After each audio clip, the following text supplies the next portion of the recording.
What is up, Duelist? Arts and Crafts here, once again bringing you your daily dose of Yu-Gi-Oh! Goat Format action. Today's feature match, we've got Mickey Cast 1999 versus Zarather. As always, both players rated in the top 200 of the Duelingbook Goat Format library at the time this match was played. Let's hop into it. Looks like Mickey Cast is going to win that RPS. Choose to go first. See what they lead out with. We are going to get a good old set monster with a couple back row pass, giving over very little information. We'll see how Zarather responds. We're going to get Insta-Trap Dust Shoot here in the standby phase. So we'll get a little sneak peek at what both players are playing. Mickey Cast here looks to just be playing likely some standard Chaos Turbo stuff here. Decent hand. Interestingly, setting not the Spy turn 1. Interested to see what that might be. And Zarather looks like they are rocking Panda Burn. We've got Giant Rat and Death Koala as the Dust Shoot targets, as well as a couple of Battle Floodgates in the level limit and the Gravity Bind, and a couple burn cards with Nightmare Wheel and Just Desserts. Which card you send back probably depends on what you've got going on. Rat is not the end of the world when you have Spy live, is kind of my thought there, so maybe you just send back the Death Koala and, protect your life points a little bit more. And Death Koala will be sent back. I think that makes total sense. Also, Mickey Cast doesn't seem to have like a Nobleman of Crossout in their hand or anything, so a little bit harder to deal with this Koala, whereas Spy pretty handily deals with the Giant Rat. And now Mickey Cast has tons of info, knowing that the opponent is on burn, so a little bit of the surprise factor of a less common deck is eliminated here thanks to this turn 1 Dust Shoot. Zarather here just has the Giant Rat as their monster for this turn, so we're just going to come down, summon that, beat into the set. If that makes sense. It's going to be a Dekoichi, so that will cycle for a card for Mickey Cast.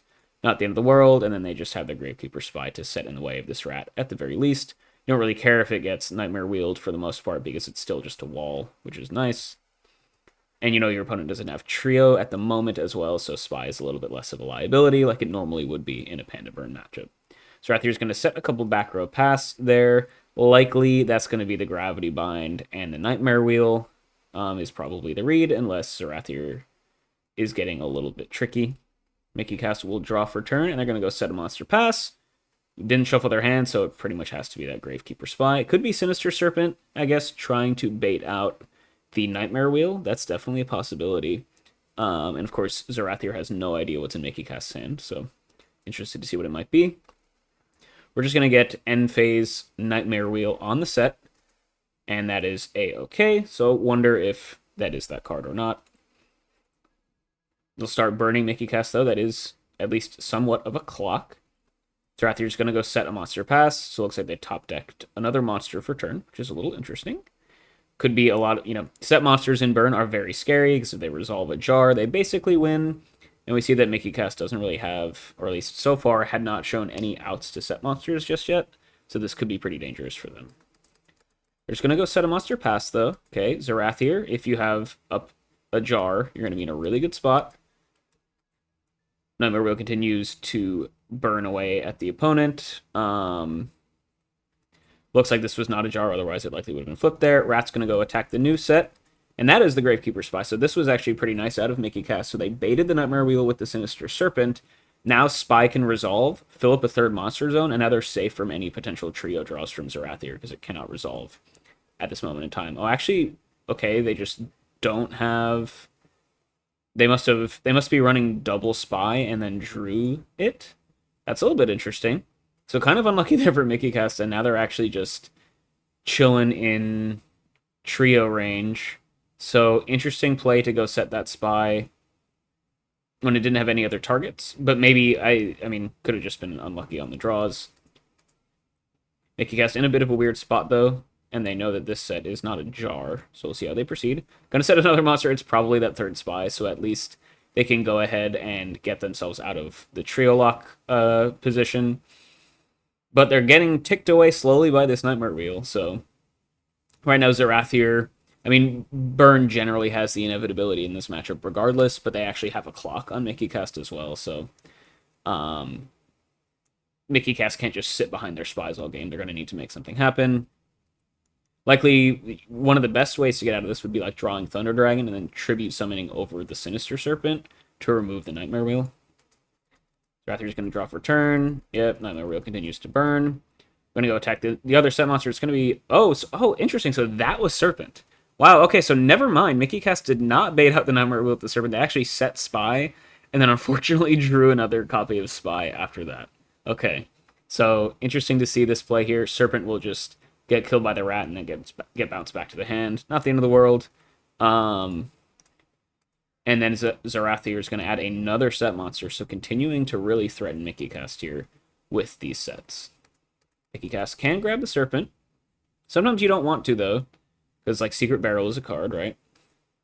Oh, we're going to get Raigeki Break here on the Nightmare Wheel to free up their Spy, I guess. And then you can just grab Sinister back. Now, that's a little bit risky. Generally, you want to save your Raigeki Breaks, your back row removal, for the Battle Floodgates. And we know that this other back row is pretty much always going to be Gravity Bind. So, unless you have, like, MST or something in hand, this is a little bit risky. Let's see what the play is, though. Going for Pot of Greed. I mean, always a good card to resolve. Into Set a Monster Metamorphosis. Okay, so Mickey Cast here playing Chaos Control, it seems, which makes a little bit more sense why they would be running double Spy. Triple Spy is kind of nowadays pretty standard in Chaos Control, or Chaos Turbo, I should say. It's very rare to see people on the double Spy technology in Turbo. But it can be hard in the mashup lists like Chaos Control to fit in the third copy of Spy. So whenever you see a list that runs double Spy, I feel like it's more likely to be a control deck. So the meta is going to come down. We're going to meta a Magician of Faith to get a Light Engrave. Interesting choice when we know that they have Sinister Serpent in hand. So going for the pure -1 there. Instead of getting the free tribute with the Sinister, but I guess more valuing the ability to play a Chaos Monster, which of course would be good in this scenario. Banishing Giant Rat is pretty solid. We can go Thousand Eyes. Thousand Eyes probably sucks in one of the set monsters. Yep. Let's see what it is. It was just another Giant Rat. Okay. So Zarathir here vibing with the rats. And then we can go slam down a Chaos Monster. It's going to be Sork. Sork can banish the rat. Really nice play there for Mickey Cast, starting to grind away some advantage. The Nightmare Wheel is no longer clocking them as well because they popped it with their Raigeki Break. I'm not sure 100% if you really needed to do that if you weren't planning on flipping this monster face up. Could have likely saved that Raigeki Break, especially to hit this Gravity Bind later on. But right now, Mickey Cast isn't really... They removed a lot of Zarathir's board. They got a lot of advantage this turn, but they're still not pressuring the opponent, which is totally fine for the Burn player. They're fine sitting back and waiting for you to out your own Thousand Eyes. So, interesting move there for Mickey Cast, but they haven't really made too much progress just yet. We're going to get another Trap Dust Shoot here. Okay, so we'll see what cards both players have accumulated. Yeah, Mickey Cast confirming they are on that Chaos Control stuff. We see the known Sinister Serpent alongside another Magician of Faith, which makes, metaing one of them a little bit better. Still can go for Faith into Pot of Greed here, of course. And they have the Scapegoat here as well, signifying that they are on a control list. Zarathir, interesting stuff. We have the known desserts, the known level limit, confirming that this is, of course, the Gravity Bind, which I don't think is a surprise to anyone. Looks like they drew back into a Desk Koala just this turn, so that'll get shuffled back. And then they're also running Desert Sunlight, which is a little bit interesting. Definitely common in burn lists, but not always played, but definitely makes sense when you're on the more like Koala, Flip Monster, Cetric version of the burn deck. And yeah, Koala will just be sent back, and now the only new card you really learned about was that Desert Sunlight, which is a nice one to know about. Zarathir here, probably, good time to go for just desserts, right? Your opponent's got 4 monsters on the board, so you might as well fire it off for 2k. And we're just going to go activate the level limit here as well. This is a little bit risky. It's playing pretty hard into Heavy Storm, which we know Mickey Cast doesn't have, but Zarathir doesn't know that. Putting out 2 of your Battle Floodgates at the same time is a little bit risky, but maybe they're thinking that Mickey Cast A probably doesn't have the Heavy Storm, because then why would they be Raigeki breaking that Nightmare Wheel, right? And they must have another single target back row removal. Otherwise, once again, why would you Raigeki break the Nightmare Wheel when the Gravity Bind is still on the field? Now, interestingly, we know that Mickey Cast does not have more back row removal here, but I understand the logic from Zarathir here to say, like, okay, maybe I actually need some redundancy with my Floodgates, because Mickey Cast is playing in a way that suggests that they have an out to one of them, but not both. So I like the play here from Zarathir, even if it seems a little bit unintuitive. Unfortunately, I don't know if it's fortunately or unfortunately, but regardless of the play from Zerathir, Mickey Cast does not have an out to either of the Floodgates. And it doesn't even look like they have an out to their own Thousand Eyes just yet either. So things are actually looking pretty solid for Zerathir here at this point. They're going to get to hit in for at least 2,000 with this Just Desserts, and not being pressured at all, they have plenty of time to continue to draw into more stuff. And then Zerathir is going to set the last back row as well. Cool. Mickey Cast draws for turn. They find a Thunder Dragon. Okay. So gonna go grab 2 copies of that bad boy. Getting a Light Engrave is nice.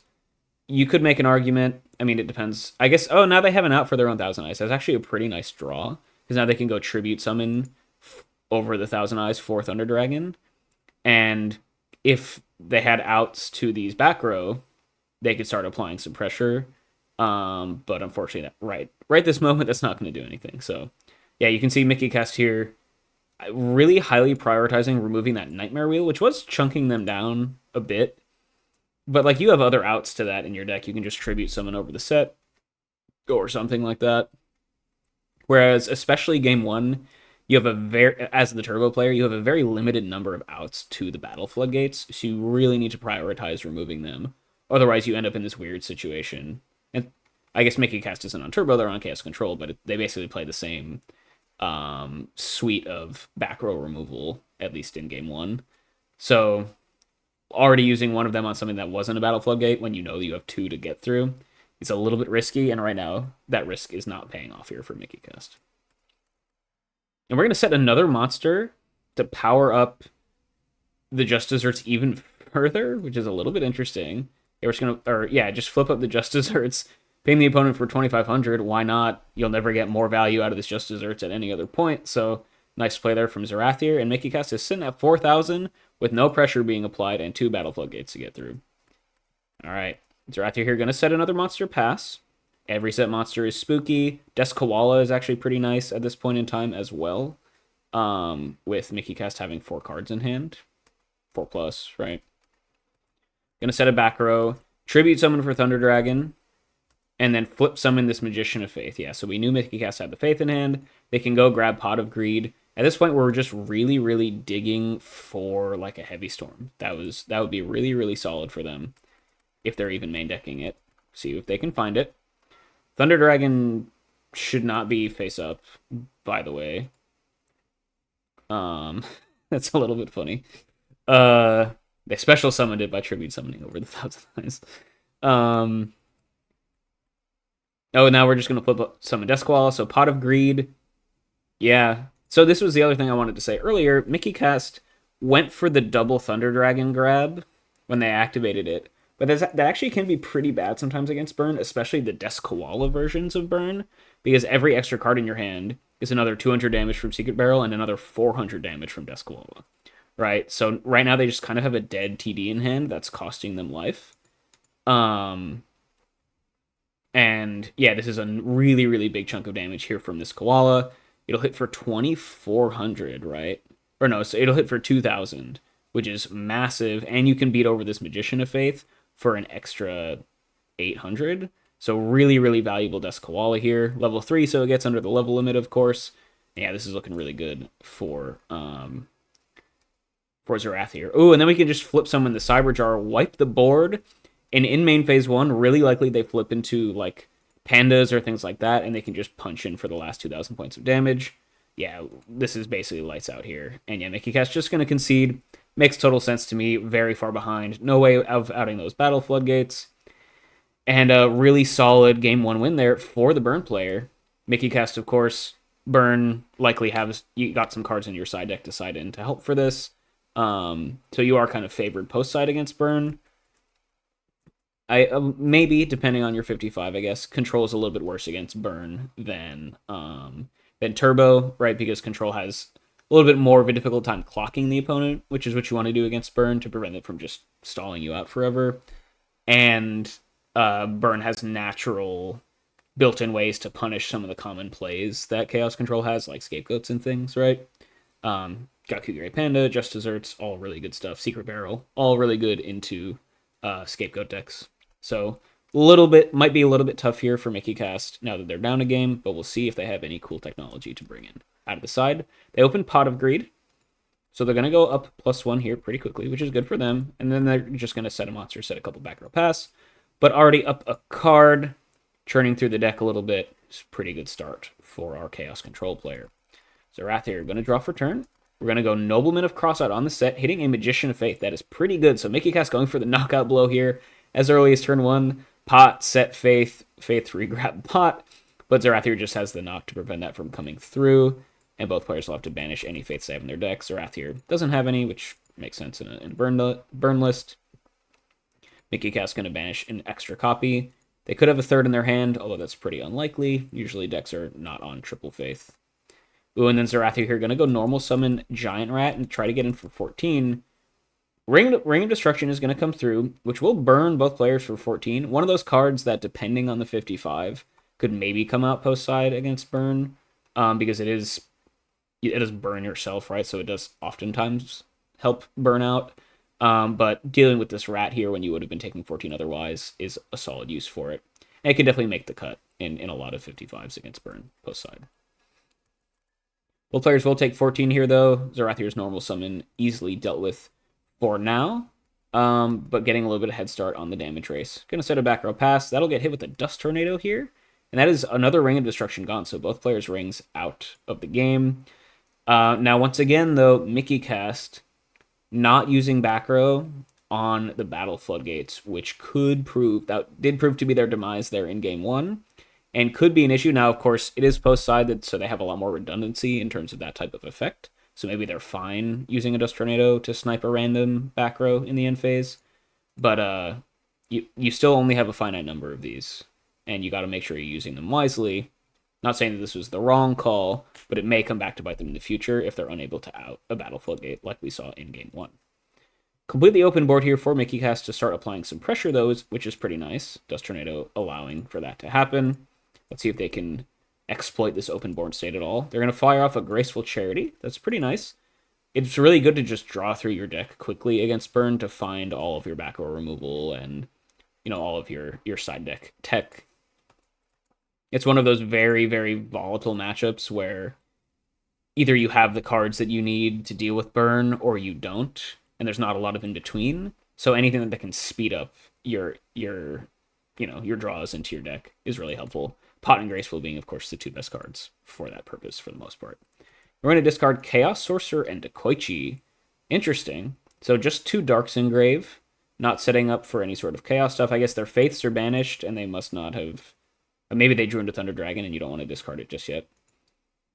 But Sork being gone is one of their biggest clocks. So maybe they have something else. Could signify like BLS coming down here or something. Yeah, so they did draw into Thunder Dragon off that Graceful.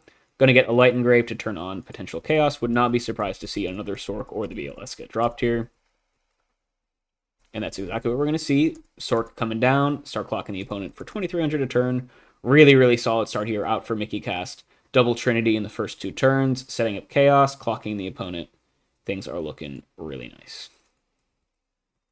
Adding a back row to the board as well. Zerathir very much on the back foot here, facing down a 2-turn clock in the form of this Sork. They're going to go Exiled Force, though. Pretty good, just versatile, very flexible answer to problem monsters, chaos monsters included. And that will remove the clock. It will take their whole normal summon, but definitely worth it to remove the big threat. And then they have a back row here as well. Mickey Cast draws for turn, has to rebuild. Breaker is another very, very good card in the matchup. It is both a clock and back row removal. So likely going to see this come down, pop this back row. Hitting a Nightmare Wheel. Nice, so kind of a mini Floodgate effect there. Gone. Yep, and then Breaker will stick around as a 1,600 beater and start clocking the opponent. So once again, really nice turn here for Mickey Cast. Keeping up the pressure, which is exactly what you want to do against burn. Their first wave of aggression from the Chaos Sorcerer was answered, but they had to follow up with the Breaker. And Zerathir is just really, really low on cards now, and this Breaker might just be exactly enough to beat down the opponent. 1 Nightmare Wheel gone. Doesn't look like they found any gravity binds or level limits just yet. Gonna go T-set pass, so this could be scary for Mickey Cast. We do know that they're on jars. We saw Cyber Jar in Game 1. Haven't really tested for knock just yet, though, so Mickey Cast could have that card available to them. But we're just going to get End-Phase Raigeki Break, discarding one of the 2 Thunder Dragons in hand. And we're going to pop the back row, which was a Just Desserts. Okay. Zerathir, I guess, going for a little bit of a bluff set there. Generally, when you're playing Burn, I think you want to save your Just Desserts for when you actually are going to get value from it. So, like, if you have a trio to combo with it, or your opponent already just naturally has a bunch of monsters on board, like we saw last game. Once again, Mickey Cast, though, firing off their back row removal just kind of willy-nilly at the back row. Now, I think it can make sense in this scenario, especially if you have Knock in hand, just to continue to force through damage and make sure your attacks can get through. But generally not best practice against Burn, like I've been saying. Definitely can work out here when you have these really aggressive draws, though, where you think you can just kill the opponent before they can set up any sort of defense. Or if you just have a... I mean, it's clear here that Mickey Cast drew into a lot of their back row removal here, especially post-side, right? You probably bring in any extra copies of discard traps that you have. You bring in your Dust Tornadoes. Breaker is always really good as well. So they had a lot of ways of dealing with back rows so far this game. So it's fine to use them for aggression in those scenarios, as long as you save enough for when you really need them. Gonna draw for turn, show me the knock. Yeah, makes total sense. Banishing just the Panda here. Okay, so confirming that Zerathir is on Panda Burn. Giant Rat definitely is like, means it's 95% likely that they're running Panda. We hadn't seen one up until now. And a lot of other monsters here. Tsukuyomi is game. Duo here, okay, just to rip out the last card. Might as well hit some Mind Con. Good card to know that you have to play around in the future, of course. And Breaker hits in for 16. You get to pass with Lethal on board. Really looking good here for Mickey Cast. Simplifying the game state quite well while being aggressive, and Zerathir has just really been on the back foot the entire game, essentially. Gonna draw for turn, set a back row pass. Could this be the Gravity Bind to really stall things out? We'll see. Hit in for 16. Is this going to be enough? And it is, yeah. So Zerathir there just getting completely bulldozed by a pretty aggressive opening here for Chaos Control. You know, that is one of the, advantages of playing Chaos Control as opposed to standard Goat Control is when you really need to clock your opponent. Chaos monsters just have massive stat lines, so you can really start pressuring them pretty solidly. And then Breaker just being an absolute all-star, one of the best cards in the format, especially against Burn coming in through and just really sealing the game there for Mickey Cast. So we'll head on over to Game 3 here. Zerathir on this Panda Burn list will be able to go first, which could be pivotal here in this Game 3. We'll see if they can set up the defenses, if they draw into their burn stuff, or if they will just get overrun by Mickey Cast like we saw last game. Opening Pot of Greed is really nice. Already going up a card, potentially getting some more burn value in the hand. And we're going to set a couple back row pass, so nice opening for Zerathir. We'll see if Mickey Cast can claw their way back. They open Thunder Dragon, cool, so thinning the deck a little bit, getting a Light Engrave. And Thunder Dragon is pretty nice, like I was saying in Game 1, as a way to out Nightmare Wheel, which we know Zerathir is running, because Tribute Summoning over the Nightmare Wheel monster is very, very powerful, especially when it then gets you a threat on board. Just going to go T-set pass, though, so applying a little bit of pressure, but nothing insane. We'll see if Zerathir has, like, End-Phase Nightmare Wheel or something. Just going to go turn, set a back row pass, nothing crazy. Mickey Cast just makes it to main phase 1. We're going to flip up a Dekoichi, dig a little bit deeper into the deck, and start clocking the opponent. Not too bad. Who finds an Upstart Goblin as well? Sure. So really churning through the deck here at pretty solid pace. Thinning with the Thunder Dragon, and then digging through the thin deck with the Koichi and Upstart. Now get in for 14. Zerathir going to drop down to 76. Not the end of the world, but really nice for Mickey Cast that they were able to get a clock on board this early on. Ooh, and then we have main phase 2. Normal summon Tsukuyomi to threaten this Suk loop. And like I was saying, card draw against Burn is really strong, and Mickey Cast has an infinite combo here that Zerathir is really going to want to break up. Otherwise, they're just going to get drowned in card advantage. That is just going to resolve, though. Wow. So Mickey Cast in a really, really solid position, having this Suk loop going. And Zerathir needs to break this up soon, otherwise they're just going to fall way too far behind.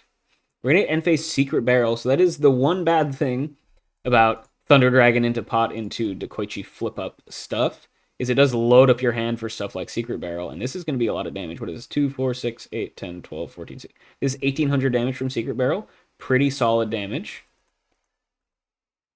Could maybe have waited a little bit, because you know Mickey Cast is going to continue to draw stuff, though.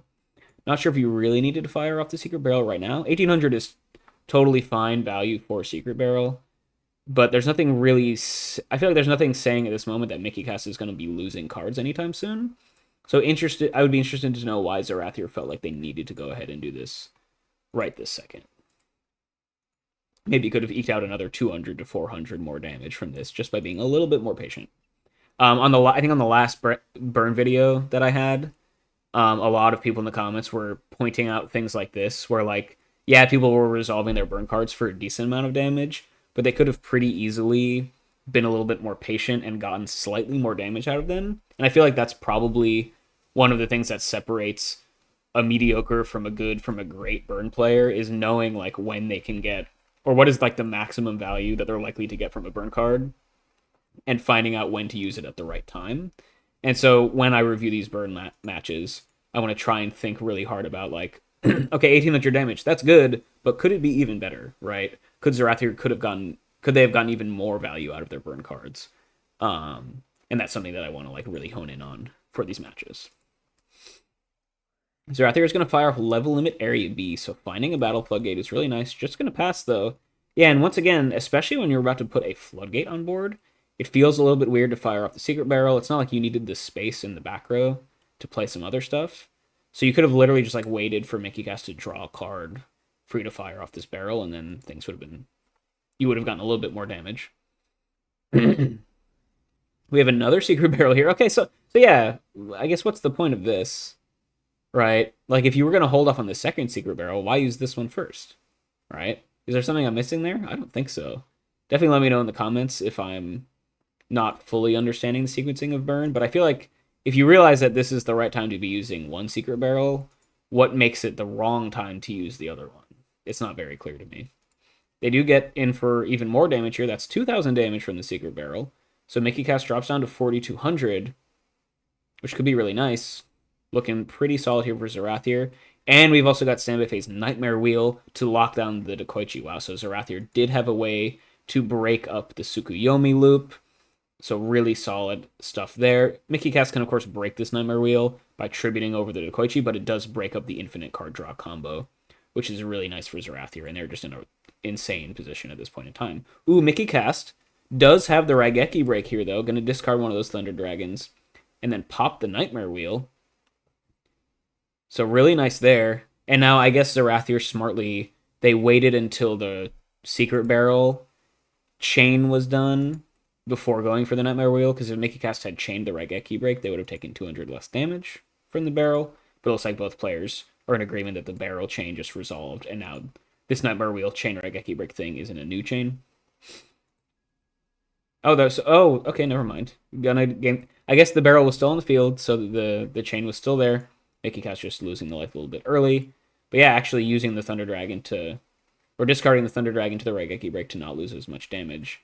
And yeah, the wheel is gone, and now the Souk Loop is still going to stick around. You won't be able to clock the opponent, but getting that infinite card draw is pretty nice. Yeah, we're going to go flip summon Dekoichi, draw a card. Finding MST to deal with the level limit. A little bit too late. I mean, I guess they can go normal summon Dekoichi, flip it face, or normal summon Tsukuyomi, flip the Dekoichi face down, get in for 11 to still deal some damage. But nice draw there, finding some back row removal. Dealing with the Floodgate, and yeah, Tsukuyomi can come down, get in for 11. So really nice play there for Mickey Cast. Preserving their Tsukuyomi loop. Yeah, they took a bunch of damage from these secret barrels, but now they're still in a decent position, and they're churning through their deck at pretty rapid pace. Zerathir, still not down for the count, though, of course. Plenty of cards. They have a follow-up level limit area B with one MST and one Raigeki break gone. Means that Mickey Cast might be running a little bit low on back row removal. And another set monster here is a little bit threatening as well. Could be a lot of stuff. Desk Koala would be pretty insane at this point in time, especially against a Thunder Dragon resolving Tsukuyomi looping strategy at the moment. So you got to be really worried about that if you're Mickey Cast, I think. Ooh, Breaker is going to come down here, though. So Mickey Cast, once again, having more back row removal. Breaker will end up just going into defense, but you can Breaker pop the level limit and then flip Dekoichi and maybe get in for some more damage. Yeah, flip up the Dekoichi, draw a card. knock the set. Ooh, it's Big Shield Garna, though, so nice little +1 there from Zerathir. And yeah, this Big Shield Garna is going to wall out damage for at least this turn. Yeah, no Chaos Life for Mickey Cast. And so because the Breaker had to get turned to defense from the level limit, you're not going to have two monsters on the field to get through this Big Shield Garna this turn. And just doing a really good job of walling out and baiting out these knocks. And now with one knock gone, Zerathir is a lot more likely to resolve any jars that they might draw, which is very, very threatening for Mickey Cast. Yeah, Mickey Cast can do nothing except for set a back row pass. Zerathir can continue to draw into their deck. Adding another set monster, another back row. 2 level limits are gone, but still likely has more Nightmare Wheels, still has the 2 copies of Gravity Bind to go through. Souk Loop still on deck for Mickey Cast, but honestly, especially if these sets are like Desk Koalas and things, that might actually be disadvantaging them because they're just going to have so many cards in hand that the Secret Barrels and the Koalas are going to just get a ton of value for Zerathir. Mickey Cast here, just going to set a monster, and we're going to go for Metamorphosis. So setting a Faith, interesting. Faith is really valuable against Burn because you can like recur stuff like MST and just completely wipe out the Burn player. So using it here, especially when you don't need a Light Engrave, is a pretty big concession that they think they just need to make some stuff happen now. And I guess if you're really worried about a draw resolving, especially now that your knock is gone, you're kind of forced to do this. So Thousand Eyes will come down, be able to suck in this set monster. And it was a Cyber Jar. Yeah, so nice player here out of Mickey Cast. Recognizing the threat now that their knock got baited out and answering the jar. They're still not able to really apply any clock, but immediate disaster at least averted. We're going to... Heavy Storm here is pretty nice. Okay, so I stand corrected. We can get 100 damage at turn clock, potentially. We are just going to chain the Just Desserts here. Heavy Storm hits a bluff set Minecon. Not really sure why we're saying that. Don't really see a reason to go for that play at all. Seems a little bit odd. But you do get to fire up a Just Desserts for 1,500, which is okay. Not the end of the world. Mickey Cast will drop down to 2,900, but Zerathir is slowly getting run out of cards. They've made some nice plays. Gotten off a couple of Secret Barrels, gotten off of Just Desserts, but I feel like they were a little bit wasteful at certain points. Odd timing on the Secret Barrel activations, bluff setting stuff to play into Heavy Storm for no reason. They also didn't really get anywhere near max value off of this Just Desserts. 1,500 damage is fine, but that's pretty... That is below rate for a burn deck. And suddenly all you have is this Big Shield Gardener that's about to get sucked in, and 2 plus a draw cards in hand. Your opponent's at 2,900 life, which is like borderline, are you going to have enough gas to deal with this? Especially because Mickey Cast does have Tsukuyomi in hand as well. So they'll have no trouble turning off their Thousand Eyes during their own turn and then clocking the opponent with all of the monsters that stuck around. So I think Mickey Cast actually might be in a really good position here. Now, thankfully for them, they drew so much back row removal this game. Of course, with the break, the MST, the breaker, and Heavy Storm, right? So the side deck technology really coming in clutch here. But that is kind of the name of the game. Post side against Burn, or post side playing Burn, you know that your opponent's going to have a lot of this stuff. So you really need to, more so than in game 1, you really need to be getting maximum value out of all of your cards to kind of stand a chance to steal a game against the full post side might of someone siding against Panda Burn. Zerathir is going to draw for turn. We do... Tribe Infecting Virus is actually an insane card to have here, though. We can call Spellcaster, blow up both of these. You can even call Machine and then get in for 16. Yeah, we're going to discard a Heavy Storm, which is, kind of a double-edged sword in Burn. Call Spellcaster, blow up the Breaker. And then we're just going to beat over this Dekoichi, dealing 200. It's actually not too much damage. And this is liable to just die to the Tsukuyomi that's coming through. But this Big Shield Gardener will kind of wall out your opponent for a little bit longer, acting as like its own battle floodgate. And Tribe is at least a threat. If you have like Ring or something for the Tsukuyomi coming down, that could be really strong to then threaten to get in another big attack with the Tribe. Now, notably, Zerathir is saying that they value this back row more than the extra 1,400 damage they would have gotten in from clearing out this Dekoichi. And that's some interesting... Burn is one of those decks where it's kind of easy to value because your deck is all about dealing damage, right? So you can pretty easily put a life point value to your plays. And basically you have to think, okay, is this back row going to get me 1400 more than 1400 points of damage? Otherwise I should have just used it to kill the decoy chain attacking with the tribe, basically, right? If it's something that can deal with outs to the tribe, then it's probably worth it because then you threaten repeated attacks with the tribe.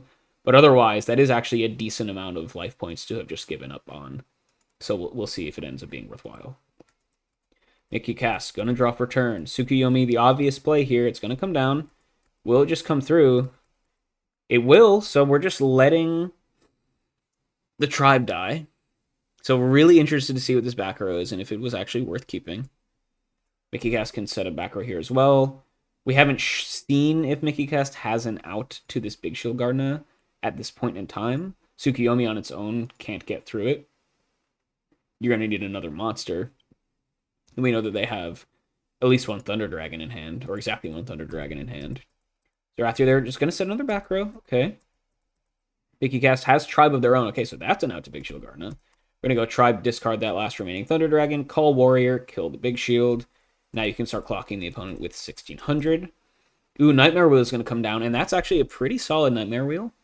Both to turn off the opponent's clock, especially now that the Thunder Dragons are out of hand, so there's no Tribute Sum in place to remove the Nightmare Wheel. So Zerathir finding a really nice time to use this Nightmare Wheel to remove the pressure and put a clock on the opponent when they're only at 2700 life points. That is a very high value Nightmare Wheel. Mickey Cat's going to set a back row. Having gone through a lot of back row removal so far themselves, this Nightmare Wheel actually might do a lot of work in this position. Yeah, burn the opponent for 500. That is a clock. Zerathir finds more back row. Things are a little sticky here for Mickey Cast. They do have plenty of units at this moment, but can they, force through 6,500 points of damage before Mickey Cast can force through 2,200? Could be a little bit close. Ooh, Cannon Soldier? Wow, okay, Cannon Soldier out of the side as some anti-burn tech. That's pretty neat. It is a really good way of dealing with trio tokens, but it's also a really good way of getting out from underneath Nightmare Wheel. Yeah, so really neat side deck tech there coming out of Mickey Cast in a pretty clutch time. We can go, just pop this tribe. That'll remove the Nightmare Wheel. You'll burn the opponent for a little bit. Now Cannon Soldier can start clocking. You get in for 14. Okay, that's actually a pretty big turn to remove that clock and add another back row. Zerathir, I'm dying to see what this middle back row is. Just going to set a monster pass. Unfortunately, we see it's Death Koala. Not the most amazing card at the moment. It will wall out the Cannon Soldier. But that's really about it. Not going to deal... 800 to 1200 damage at this point in time is pretty solid. I wonder if Mickey Cast is going to attack in here. Obviously, if you have Knock or something, you're going to send it. But you've already used one, so it's no guarantee you have the second copy. Let's see. We're going to get Jar of Greed. Okay, so digging for some answers. I like it. Into set a couple back row and go for Tsukuyomi, and we're going to try and beat over this Koala. But it is just going to wall up Mickey Cast. Now, smartly, they emptied out their hand before attacking here. This is good not only against Koala, but also good against potential Morphing Jars here. So really nice play there for Mickey Cast, kind of mitigating the risks of attacking in here. But unfortunately for them, they won't be able to get any damage through just yet, because this Koala will ping them for 800, 400 from the battle, 400 because they have a card in hand, and no progress will be made. And once again, Mickey Cast went through 2 of their battle floodgates really quickly, but Big Shield Gardna, Nightmare Wheel, and now the 1800 defense of Death Koala are all basically being their own battle floodgates. And Mickey Cast has found some neat outs to all of them so far, but now they need to find another out here to this Death Koala. And Zerathir really playing the stall half of a stall burn deck very, very well here, and slowly but surely whittling down Mickey Cast. Hasn't crossed the finish line just yet, but I feel like we're very, very close.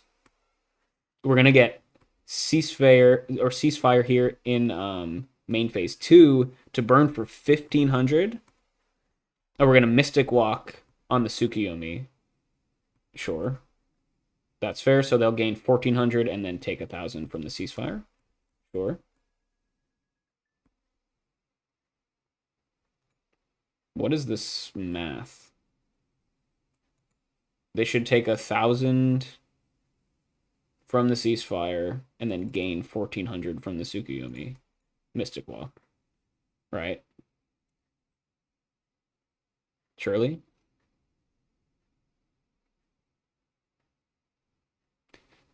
Yeah, the math there's a little bit weird. It might not end up mattering. Yeah, okay, there you go. Or select either its attack or defense. So should have just selected the defense to gain the 1,400. But 1,100 is a legal value to choose. So a little bit of a misplay there for Mickey Cast. That extra 300 health could very much matter. Important to know what your cards do, of course. But this is a legal play. And now Zerathir has 1,500 points of damage to get through. They've already gone through a Mystic Walk, which is a pretty good card against them. Zerathir is going to set a back row pass. Koala doing a really good job continuing to wall out here. And they just need to find a couple burn cards, maybe just one, to get through these last few points of damage. Mickey Cast going to set a monster and immediately just pop it with the Cannon Soldier. Oh, cute little play here. So set Sangan, pop it with the Cannon Soldier. Burn the opponent for 400, but more importantly, you get to search your deck for a Sangan target. Let's see what they grab. Interested to see what they value so highly. It's just going to be Sinister Serpent. Is the idea that we can just Sinister burn out the opponent every turn with the Cannon Soldier? I'm not sure if 400 damage a turn is going to be enough. So I wonder, I mean, maybe you could be setting up for like a, if you have Metamorphosis, getting a level 1 will be really nice to go for Thousand Eyes, clear out this Koala, and then really start clocking the opponent. So that's probably more likely the play rather than just going for like 400 damage a turn with the Cannon Soldier plus Sinister combo, as cute as that might be. Let's see if it's enough. Mickey Cast gonna set a back row, so we know the hand is just the Serpent. Zerathir has another back row here as well. Every time one gets set, it's more and more likely that they found Just Desserts, Ojama Trio, the third Secret Barrel, something like that. Mickey Cast, let's see what the master plan was. Yeah, so it is just going to be Metamorphosis coming through here. Ooh, but we're going to chain Secret Barrel. That is pretty nice. I believe the Metamorphosis, you tribute for cost, so the Serpent should be in the grave for this. So it would be 2, 4, 6, 8, 10, 12. So Mickey Cast would live at 300 life points.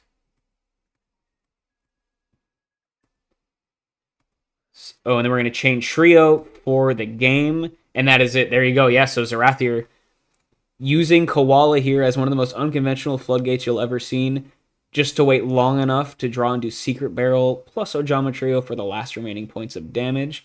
And Zerathir on Panda Burn is going to take it down 2-1 against Mickey Cast on Chaos Control, despite some relatively spicy side deck tech against the deck.